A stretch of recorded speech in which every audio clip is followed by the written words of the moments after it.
नमस्कार, मैं Balco medical centre की ओर से आप सभी दर्शकों का इस एफबी लाइव सेशन पर स्वागत करती हूं। आज हमारे साथ है doctor Ruchi Aujla, consultant paediatrician at Balco medical centre, जो हमसे आज बात करेंगे कोविड-19 का असर बच्चों के ऊपर कैसा है और उसके बारे में और अधिक जानकारी देंगी। स्वागत है आपका डॉक्टर। थैंक यू डॉक्टर, हमारे कुछ सवाल हैं जो हम आपसे पूछना चाहेंगे। तो उसमें हमारा पहला सवाल ये है कि बच्चों में कोरोना वायरस के लक्षण क्या क्या हैं? देखिए, तो आज मैं अपने सभी दर्शकों को ये बताना चाहूंगी कि बच्चों में कोरोना वायरस के जो लक्षण होते हैं वो बहुत वेरिएबल होते हैं। नॉर्मली उनमें हमें जैसे अडल्ट्स में जो लक्षण देखने को मिलते हैं, सांस फूलना, शॉर्टनेस ऑफ ब्रेथ, ये कम देखने को मिलता है। लेकिन जैसे सर्दी, खांसी, हल्का बुखार, ये बॉडी एक, मसल पेन, ये सब अगर माइल्ड डिजीज है उनको, और काफी बार तो बच्चे एसिम्प्टोमेटिक भी दिखने को रहते हैं, लेकिन वो कोरोना पॉजिटिव होते हैं टेस्ट करवाने पर। तो बच्चों में इसके सिम्टम्स बहुत वेरिएबल हैं, which can vary from mild to severe. तो जैसा कि मैंने बताया, माइल्ड में उन्हें खाली बुखार, सर्दी, खांसी, गला खराब होना, ये सब हो सकता है। उनका हो सकता है थोड़ा सा उनको सांस चलने में फूल रही हो, लेकिन उसमें बहुत ज्यादा दिक्कत नहीं होती है। अगर हम मॉडरेट पे जाएं, और मॉडरेट माइल्ड में उनका सैचुरेशन वगैरह भी ठीक रहेगा, और उनको अगर हम इस समय मॉडरेट में जाते हैं तो मॉडरेट में हो सकता है उनको थोड़ा सा उनका सांस लेने में दिक्कत हो उनको, और उनका रेस्पिरेटरी रेट बढ़ा हुआ हो, या फिर हो सकता है कि उनका सैचुरेशन थोड़ा, जैसे 92, नॉर्मल सैचुरेशन हम 95 के ऊपर मानते हैं, तो हो सकता है 92 टू 94 के बीच में रहे मॉनिटर करने पे। तो ये सिम्टम्स होते हैं, साइंस होते हैं अगर मॉडरेट डिजीज होती है तो। और सीवियर अगेन बहुत, इसके अलावा माइल्ड में हमको एब्डोमिनल पेन, डायरिया, वॉमिटिंग, ये सब भी मिल सकता है, या फिर स्किन पे रैश हो सकता है, आंखों में लालपना हो सकता है। तो ये सब अलग अलग तरह के सिस्टम्स इन्वॉल्वमेंट के हिसाब से बच्चों में सिम्टम्स बहुत वेरिएबल हैं। और सीवियर की बात हम अभी नहीं करेंगे, क्योंकि उसके सिम्टम्स जो होते हैं उसमें एक्चुअली बच्चा बहुत ज्यादा सिक दिखाई देता है बेसिकली। तो ये है अलग अलग कोरोना के सिम्टम्स। अगर मैडम मेरे बच्चे में कोविड के लक्षण हैं तो मुझे क्या करना चाहिए? क्या मुझे इंतजार करना चाहिए या तुरंत अस्पताल ले जाना चाहिए? अगेन, जैसे कि अगर हमने बताया कि अगर मान लीजिए परिवार में किसी को कोरोना पॉजिटिव आया है और बच्चा एसिम्प्टोमेटिक है, तो इस कंडीशन में हमको, लेकिन ये बच्चा एक्सपोज्ड है तो काफी चांसेस हैं कि हो सकता है वो भी इन्फेक्टेड हो, या फिर उसमें बहुत माइल्ड सिम्टम्स हो। जैसे कि अभी हमने पहले बताया कि हो सकता है उनमें सर्दी, खांसी, बुखार, शरीर दर्द, ये सब सिम्टम्स हो। तो ये बहुत माइल्ड सिम्टम्स हैं। इसके लिए अगर हम करवा सके तो बेहतर होगा कि हम बच्चे का टेस्ट करवाएं, और वो इसलिए जरूरी होता है क्योंकि हम बच्चे को बाहर जाने से या फिर थोड़ा आइसोलेट कर सकते हैं, ताकि वो बाकी फैमिली मेंबर्स को या बाहर सोसाइटी में उसे स्प्रेड ना करे। लेकिन इसमें हमें तुरंत, अगर टेस्ट पॉसिबल है तो वो करवाना है, लेकिन इसके अलावा हमको बहुत ज्यादा उसमें हॉस्पिटल की जाने की जरूरत नहीं है। लेकिन हाँ, कुछ प्रिकॉशंस जरूर लेने होते हैं। जैसे अगर हमें बच्चे का ये ध्यान रखना होता है कि कहीं उसे सांस लेने में दिक्कत तो नहीं है, या उसका रेस्पिरेटरी रेट बढ़ा हुआ तो नहीं है। इसके अलावा अगर हम मॉनिटर कर सके तो उनका सैचुरेशन जो प्रोब होता है, पल्स ऑक्सीमीटर, जिससे कि आजकल हम घर में कर रहे हैं, उससे हमें रेगुलर उनका टेम्परेचर और पल्स ऑक्सीमीटर से सैचुरेशन मॉनिटर करते रहना चाहिए।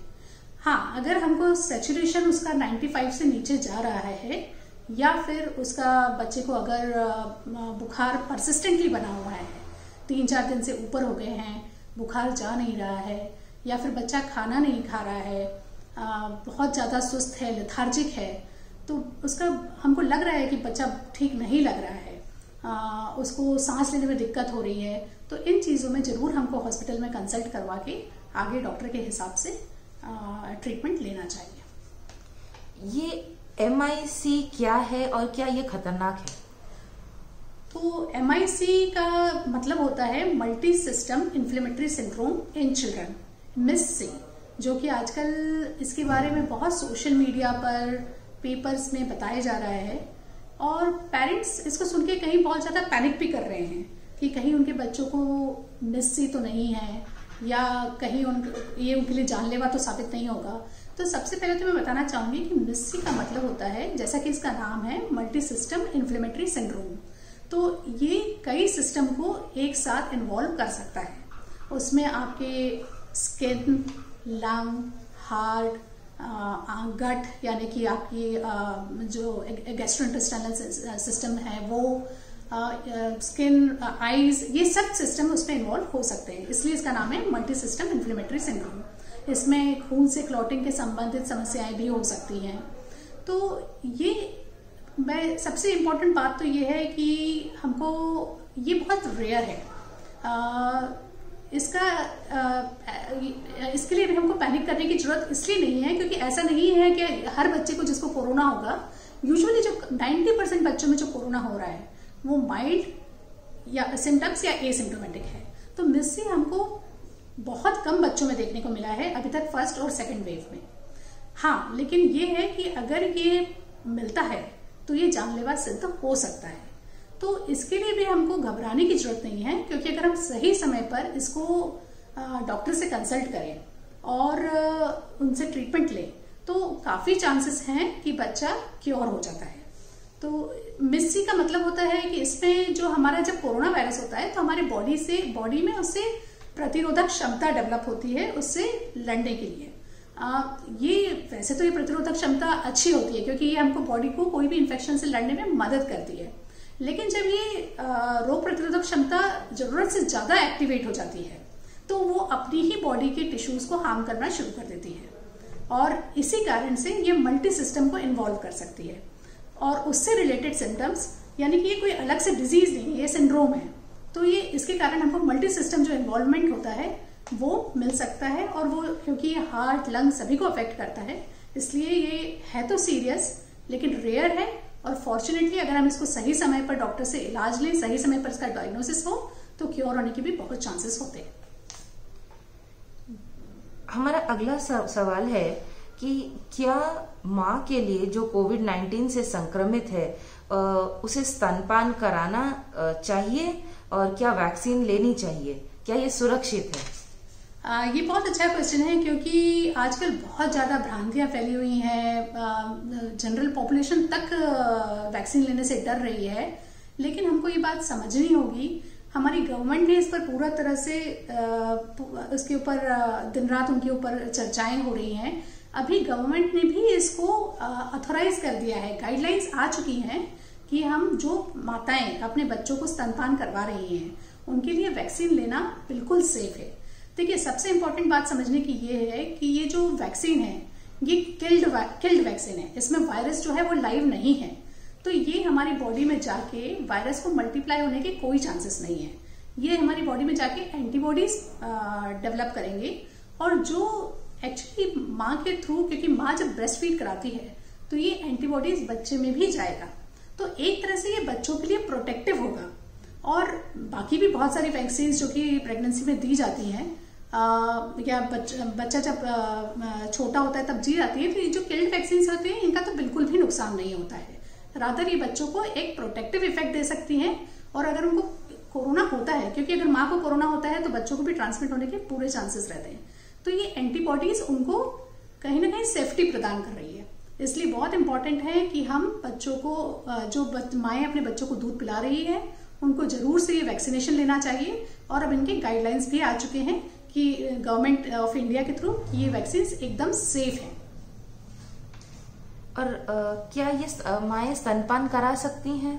बिल्कुल, जैसा कि अगेन मैंने बोला कि अभी जब हम वैक्सीनेशन की बात कर रहे हैं, ठीक उसी तरह में जब माँ अपना बच्चे को स्तनपान करा रही है तो वो जो एंटीबॉडीज उसमें डेवलप हुई है वो बच्चे में भी दूध के थ्रू ट्रांसमिट हो रही है। तो ये उसके लिए फायदेमंद है। और माँ का दूध वैसे भी बहुत फायदेमंद होता है। इनिशियली जो उसमें दूध में सब न्यूट्रिएंट सिक्रीट होते हैं उनका कोई रिप्लेसमेंट नहीं होता है। तो इसलिए माँ को अपने बच्चों को स्तनपान करना जारी रखना चाहिए। हाँ, अगर एक चीज है कि अगर माँ कोरोना पॉजिटिव है तो उसमें भी इवन हमको बच्चों को दूध पीने से नहीं रोकना है, क्योंकि माँ का दूध बच्चों के लिए सर्वश्रेष्ठ है, सर्वोत्तम है। लेकिन हमको ये प्रिकॉशन रखना है कि माँ जब बच्चे को दूध पिला रही है या किसी भी तरह से कांटेक्ट में आ रही है तो वो पूरा टाइम मास्क लगा के रखे, बच्चे को बहुत ज्यादा पास में ना लाए। जैसे पास में लाके हम बच्चे को किस करते हैं या हाथ लगाते हैं, तो ये थोड़ा सा बच्चे के मुंह, नाक, आंख, इन चीजों से थोड़ा सा डिस्टेंस बना के रखें। खुद हमेशा मास्क लगा के रखें, हाथ सैनिटाइज करें बच्चों को छूने से पहले। तो ये सब प्रिकॉशंस लेना जरूरी है। हमारा अगला सवाल है कि ये जो नए स्ट्रेन्स आए हैं कोविड-19 के, क्या ये बच्चों के लिए अधिक खतरनाक है? अगेन इसको भी लेके आजकल सोशल मीडिया में बहुत सारी भ्रांतियां फैला रही हैं। पेरेंट्स पैनिक कर रहे हैं, कहते हैं कि सेकेंड वेव में जो इफेक्ट हुआ है बच्चों पे वो फर्स्ट वेव से ज्यादा हुआ है, और थर्ड वेव में तो टारगेट पॉपुलेशन बच्चों को ही माना जा रहा है। तो इसमें मैं फिर से बताना चाहूंगी कि देखिए क्या है कि फर्स्ट वेव और सेकेंड वेव में कोरोना के जो इवन म्यूटेशंस हुए, वेरिएंट्स आए, तो ये बच्चों के लिए इन्फेक्टिव तो है। ऐसा नहीं है कि बच्चे इनसे बचे रहेंगे, लेकिन इसमें ऐसा कोई डिफरेंस नहीं पाया गया है। फर्स्ट और सेकंड वेव में अगर आप देखें तो जो नंबर ऑफ पॉपुलेशन इन्फेक्ट हुई थी वो बड़ी थी, इसलिए बच्चों का परसेंटेज बढ़ा। लेकिन अगर फर्स्ट वेव में भी 4 to 5% ऑफ टोटल पॉपुलेशन जो अफेक्ट हुई थी उसमें बच्चे थे, और सेकेंड वेव में भी करीब करीब उससे मिलता जुलता डेटा 4 to 5% बच्चे टोटल पॉपुलेशन जो अफेक्ट हुई उसमें 0 to 18 ईयर्स के बच्चे थे। तो ऐसा नहीं है कि जो नए वेरिएंट्स आए हैं या जो म्यूटेशंस हुए हैं वो बच्चों पे ज्यादा हानिकारक हैं। हाँ, बच्चे एक्सपोज्ड हैं, वो बच्चे बाहर खेलने जाते हैं, उनको वैक्सीनेशन नहीं लगा हुआ है या अभी उनके लिए ऐसा कोई प्लान भी नहीं है, तो डेफिनेटली बच्चे are at increased risk of exposure. तो उनमें इन्फेक्शन होने के तो पूरे चांसेस हैं, लेकिन इसका ये मतलब नहीं है कि उसके ऊपर उनका इम्पैक्ट ज्यादा होगा, सीवियरिटी ज्यादा होगी। पहले भी जो टोटल डेटा था उसमें जितने बच्चे इन्फेक्ट हुए थे उसमें से सिर्फ 2 to 3% को हॉस्पिटल एडमिशन की जरूरत पड़ी थी। बाकी यूजुअली बच्चे माइल्डली सिम्टोमेटिक या यूजुअली एसिम्टोमेटिक थे, और वही चीज हमने सेकेंड वेव में भी देखी है। तो ये जो थर्ड वेव के बारे में भी बोल रहे हैं कि नए म्यूटेशंस, नए वेरिएंट्स आएंगे, उनका भी कोई ऐसा साइंटिफिक एविडेंस नहीं है। लेकिन हाँ, एक एस्टिमेशन है, और वो एस्टिमेशन इसलिए है क्योंकि बच्चों को वैक्सीन नहीं लगा है अभी। हमारी कंट्री में, बाहर की कंट्रीज में तो अभी वो बच्चों के लिए अंडर 12 to 18 ईयर्स के लिए वैक्सीनेशन शुरू भी हो गया है, लेकिन हमारी कंट्री में ये अभी भी अंडर ट्रायल है। वैक्सीन आने में लंबा समय लग सकता है। तो children are definitely at increase risk, लेकिन हमको इससे घबराने की जरूरत नहीं है। हमको जरूरत ये है कि हम बच्चों को कैसे उनसे प्रोटेक्ट कर सकें। जो सावधानी हमको लेनी है, बच्चों को नॉर्मल हम नॉर्म्स फॉलो करते हैं, social distancing, hand hygiene, mask पहन के रखना, क्राउड में न जाना, जितना अवॉइड कर सके उतना अवॉइड करना। तो ये सब प्रिकॉशंस हमको लेने हैं, और हम इससे अपने बच्चों को जितना हो सके प्रिवेंट कर सकते हैं। और अभी हमारी कंट्री में भी कोवैक्सीन पे ट्रायल चल रहा है, होपफुली ये भी नियर फ्यूचर में हमारे यहाँ अवेलेबल होना चाहिए। तो एक बार जब वैक्सीन आएगी तो डेफिनेटली अगेन जो भ्रांतियां हैं वैक्सीनेशन को लेके, उनको मैं फिर से बोलना चाहूंगी कि जब भी जिस एज ग्रुप के लिए वैक्सीन अवेलेबल हो रही है, ये सब ट्रायल के बाद हो रही है, सेफ हैं, इनमें ऐसे कोई साइड इफेक्ट्स नहीं देखने को मिले हैं, गवर्नमेंट ने पूरी इनको ट्रायल करके ही लॉन्च कर रही है, तो हमको ये वैक्सीन पूरी तरह से सेफ है, जरूर लेना चाहिए। अगर कोविड प्रिवेंट नहीं भी होता है तो एटलीस्ट उसकी सीवियरिटी बहुत कम हो जाती है। तो मैडम, क्या हमारे बच्चे भी ये वैक्सीन ले पाएंगे शीघ्र ही? बिल्कुल, जैसा कि अभी मैंने बताया कि अभी तो हमारे यहाँ अवेलेबल नहीं है, और अभी हमारे यहाँ वैक्सीन की भी कमी है, इवन 18 ईयर्स के ऊपर भी वैक्सीन की कमी है, लेकिन गवर्नमेंट इसमें पूरी तरह से प्रयासरत है। जल्दी ही हमारे यहाँ सुना है कि अभी अगले महीने में काफी बड़ा ऑर्डर किया गया है, जल्दी यहाँ वैक्सीन अवेलेबल होंगी। तो उसके साथ ही जब बच्चों के लिए ये ट्रायल हो जाता है और अवेलेबल होती है, तो बिल्कुल बच्चों को भी वैक्सीन तब देना चाहिए। अगर हम यात्रा करते हैं या बाहर जाते हैं तो हमें अपने बच्चों के लिए क्या क्या सावधानियां बरतनी चाहिए? अभी इस समय में तो मैं ये कहना चाहूंगी कि यात्रा को अगर हम अवॉइड कर सकें, खासकर जो बड़े फंक्शंस हैं जैसे कि मैरिज है या फिर कोई पार्टीज हैं, तो इसमें अगर हम अवॉइड कर सकें तो हमें जरूर अवॉइड करना चाहिए, क्योंकि अभी हमको जितना हो सके सोशल डिस्टेंसिंग जरूरी है, जो कि यहाँ पर हम कितना ही कर ले लेकिन ये फॉलो नहीं हो पाती है। लेकिन हाँ, अगर फिर भी, क्योंकि अब बच्चे कहीं ना कहीं तो हम लोग बाहर निकलेंगे ही, तो अगर जाना जरूरी है या फिर कुछ समय के लिए हम बाहर जा भी रहे हैं, तो इसके लिए प्रिकॉशंस यही हैं कि हम अभी मास्क लगा के रखें, ज्यादा एक दूसरे से 2 फीट का कम से कम डिस्टेंस मेंटेन करें, हमेशा अपने साथ सैनिटाइजर रखें, जहां पॉसिबल हो वहां हैंड वॉश करें, एटलीस्ट 20 सेकेंड्स तक हैंड वॉश करना चाहिए, या फिर अगर हैंड वॉश फैसिलिटी नहीं है तो हम अपने हाथ सैनिटाइज करें। कहीं भी हम बाहर से आते हैं तब भी हैंड सैनिटाइज करें। तुरंत बाहर से आने के बाद अपने कपड़े वगैरह सब चेंज करके हम उनको अपने ये सब इन्फेक्शन प्रिवेंट करने की कोशिश कर सकते हैं। एक आखिरी सवाल जो है कि बच्चे जो हैं वो अभी बहुत सारे ये प्रतिबंधों के कारण घर पे अकेला महसूस करने लगे हैं, और तो मैं उनको कैसे हम एज अ पेरेंट उनको प्रोत्साहित कर सकते हैं?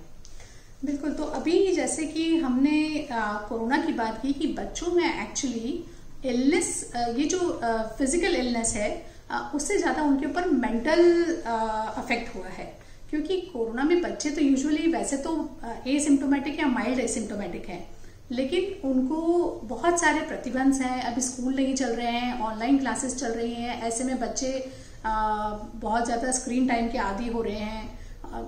स्कूल के बाद भी वो पूरा दिन टीवी या फिर कोई कंप्यूटर वगैरह पे लगे रहते हैं, और ऐसे में माँ बाप भी अगर उनके ऊपर और ज्यादा सख्ती लगाएं तो बच्चे चिड़चिड़े हो जाते हैं। तो हमको एक बहुत पॉजिटिव एनवायरनमेंट क्रिएट करने की जरूरत है, जिसमें कि पेरेंट्स को ये समझना होगा कि अभी एक ये मुश्किल दौर है बच्चों के लिए भी, उनके लिए भी पॉसिबल नहीं है कि हम उनको समझाते हैं, लेकिन जब हम बड़े लोग ही इसको बहुत अच्छे से फॉलो नहीं कर पाते हैं तो उनसे एक्सपेक्ट करना तो और भी मुश्किल है। तो इस वक्त हमको बच्चों को एक मेंटल सपोर्ट, एक हमको उनको पूरा कि हम उनको समझ रहे हैं, उनके साथ चिड़चिड़ा नहीं रहे हैं, ये हमको उनको समझाना होगा, उनको एक्सप्रेस करना होगा। इस वक्त जरूरी है कि बच्चों के लिए हम जैसे कुछ अपने घर में एक फैमिली टाइम, अच्छा क्वालिटी, एक डिसिप्लिन मेंटेन करें, जिसमें कि उनका एक रूटीन बनाने की कोशिश करें। उनको हम कुछ घर में बोर्ड गेम्स या फिर कुछ उनके साथ कुछ कार्ड्स वगैरह पेरेंट्स मिलकर खेलें।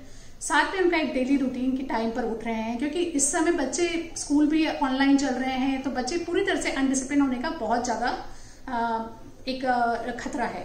तो हमको उनको एक टाइम टू टाइम प्यार के साथ थोड़ा सा डिसिप्लिन भी लाने की बच्चों में कोशिश करना चाहिए। उनको जो एक्टिविटीज पसंद है, जैसे बच्चे अगर मान लीजिए डांस करना चाहते हैं, ड्राइंग करना चाहते हैं, तो घर में म्यूजिक लगाएं उनके लिए, उनके पसंद के लिए उनको कलर्स या ड्राइंग उनको करने में एनकरेज करें। उनको साथ बैठ के जितना बच्चों, पेरेंट्स के लिए भी बात मुश्किल है क्योंकि वो भी वर्किंग है, लेकिन जितना टाइम वो दे सकें बच्चों को, तो उसमें उनको क्वालिटी टाइम देकर उनको घर के रूटीन करने में हेल्प करें। जैसे कि वो माँ की या अपने फादर की, उनको छोटे छोटे काम बताएं और उनको एंगेज करने की कोशिश करें। तो बच्चे बहुत समझदार होते हैं, बहुत अडॉप्टेबल होते हैं। अगर हम उनके साथ प्यार के साथ डील करेंगे, उनको एंगेज करने की कोशिश करेंगे, जो एक्टिविटीज उनको पसंद है हम उनको वो सब उनमें एंगेज करने की कोशिश करेंगे, तो आई थिंक ये कुछ हद तक हम इनका मेंटल स्ट्रेस कम कर सकते हैं, क्योंकि वो भी जानते हैं कि वो भी आजकल न्यूज़पेपर और टीवी में पढ़ रहे हैं हर जगह, और उनके रिलेटिव्स में भी वो देख रहे हैं। तो बच्चे खुद भी इस चीज को समझ रहे हैं, उनको थोड़ा इनकरेजमेंट की जरूरत है। धन्यवाद डॉक्टर, और हमारे साथ जुड़ने के लिए भी सभी दर्शकों का धन्यवाद। Thank you.